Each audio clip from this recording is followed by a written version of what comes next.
Good night, Shabbos, Young Israel.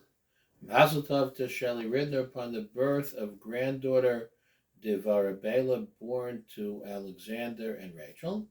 May Shelley and family enjoy Nachas de Kedusha and good health from her growing Mishpacha L'Archiyam Mishanim Tovim. Describing the birth of Moshe Rabbeinu, Rashi comments, citing the Medrash, that Kshenolad Nismalei Habayis Kulo Ora.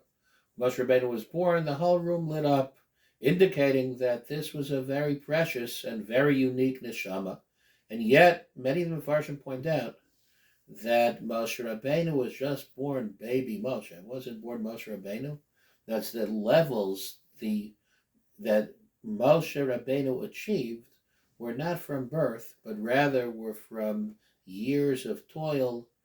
In Ish Elokim, at the end of his Asa Bracha, described by the Torah, the Or Chaim HaKadosh explains that Moshe Rabbeinu made himself an Ish Elokim. He was a man who feared God, and through his Yiras Shamayim attained the levels that he attained. He wasn't born this way. He wasn't born the greatest of the Nevi'im. He was born special, but he made himself something into much, much greater than even that aura, that light, that had illuminated the house at the time of his birth. The Zohar Kodesh teaches that Lo Yiskarev Avram B'yom Echada or B'zimna Chada, Avram Avinu and the other of us for that matter, didn't become the great tzaddikim that they eventually became in a moment, in a day, in a week, in a month, continues the Zohar.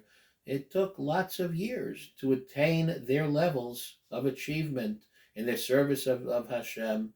And don't think for a moment, writes the Pele Yoetz, that this is something that's not attainable for us. Avram, Yitzchak, Yaakov, Moshe, Bivadai Hagomor. That's guaranteed. Take it to the bank. Shegam Avram, Yitzchak, Yaakov, Moshe Rabbeinu.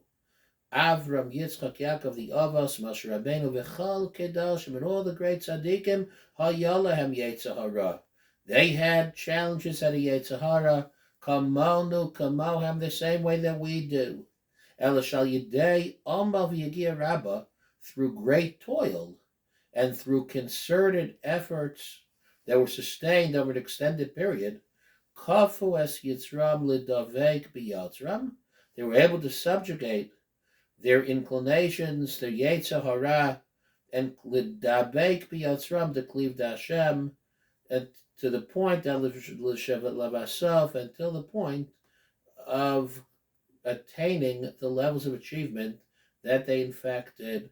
Doesn't mean that the odds are especially great of any of us becoming Moshe Rabbeinu or the Avos or the Mohos, but certainly, if we try, at least we have a chance of getting much closer than were that not to be the case. Have a great Shabbos.